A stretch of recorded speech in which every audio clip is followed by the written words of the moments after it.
Assalamualaikum warahmatullahi wabarakatuh. Halo teman-teman, nama saya Heni Aliza Yahya dari kelas 12 MIPA 1 SMA Negeri 108 Jakarta. Di sini saya akan mempresentasikan hasil praktikum saya, yaitu praktikum biologi dengan judul fotosintesis menghasilkan oksigen dengan menggunakan daun bayam.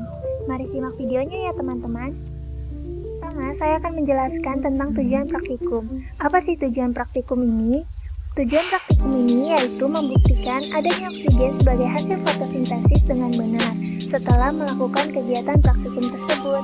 Yang kedua, saya akan menjelaskan tentang landasan teori dari praktikum tersebut. Fotosintesis merupakan suatu proses di mana terjadi sintesa karbohidrat tertentu dari karbon dioksida dan air yang dilakukan oleh sel-sel yang berklorofil dengan adanya cahaya matahari dan dihasilkan atau dibebaskan gas oksigen. Proses fotosintesis juga dinamakan asimilasi karbon. Salah satu kemampuan tumbuhan hijau adalah memanfaatkan zat karbon udara untuk diubah menjadi bahan organik bila tersedia cahaya yang cukup.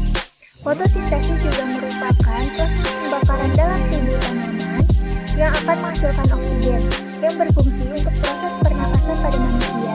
Oleh karena itu, manusia tidak dapat terlepas dari tumbuhan. Yang ketiga, ada alat dan bahan di mana saya menggunakan yang pertama 3 botol plastik, yang kedua daun tanaman amaranthus atau bayam, yang ketiga larutan ethyl bikarbonat 0,5%. Yang keempat ada langkah kerja. Pertama, yang saya lakukan ialah memasukkan botol plastik ke dalam ember yang berisikan air penuh. Mengapa harus berisikan air yang penuh? Guna mengeluarkan gelembung-gelembung udara dari botol tersebut. Yang kedua, saya memasukkan ke dalam 2 botol, yaitu larutan ethyl bikarbonat sebanyak 3-4 tetes, dan sisakan 1 untuk botol yang tidak diberi larutan ethyl bikarbonat. Yang ketiga, saya memasukkan daun tanaman amaranthus atau bayam.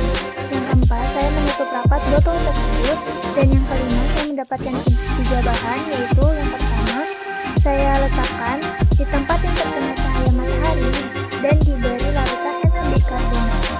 Dan yang kedua, saya letakkan di tempat yang terkena cahaya matahari dan tanpa larutan ethyl bikarbonat. Yang ketiga, saya letakkan di tempat yang tidak terkena cahaya matahari dan dengan diberi larutan ethyl bikarbonat. Yang kelima, ada tabel hasil pengamatan di mana yang pertama, air dengan larutan Na bikarbonat ditempatkan di tempat yang terdapat cahaya menghasilkan tiap 3 menitnya yaitu 30 gelembung dan dikategorikan banyak.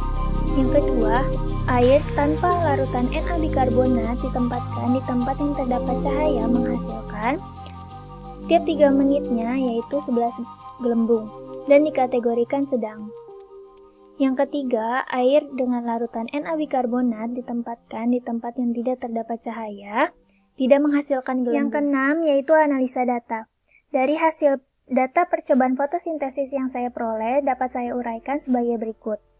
Pada tanaman pertama, saya menggunakan larutan Na bikarbonat dan diletakkan di luar ruangan terkena cahaya langsung, menghasilkan gelembung oksigen yang naik ke atas. Jumlah yang saya dapatkan setiap 3 menitnya adalah 30 gelembung oksigen. Saya mencobanya selama 15 menit, akan tetapi setiap 3 menitnya ternyata jumlah dari gelembung oksigennya tidak konsisten. Pada tanaman kedua, saya tidak menggunakan larutan Na bikarbonat dan diletakkan di luar ruangan terkena cahaya langsung, menghasilkan gelembung oksigen yang naik ke atas. Jumlah dari gelembung oksigennya lebih sedikit dari tanaman yang diberikan larutan Na bikarbonat, yaitu setiap 3 menitnya adalah 11 gelembung oksigen. Dan pada 15 menit setiap 3 menitnya, jumlah dari gelembung oksigen tidak konsisten. Pada tanaman ketiga, saya menggunakan larutan Na bikarbonat dan diletakkan di dalam ruangan, tidak terkena cahaya langsung. Dan hasilnya pada tanaman ketiga yaitu tidak menghasilkan gelembung oksigen. Yang ketujuh atau yang terakhir yaitu kesimpulan. Kesimpulannya dari praktikum tersebut adalah tanaman membutuhkan cahaya dan karbon dioksida dalam jumlah yang optimal supaya menghasilkan oksigen. Sekian dari video saya, semoga video saya bermanfaat untuk kita semua.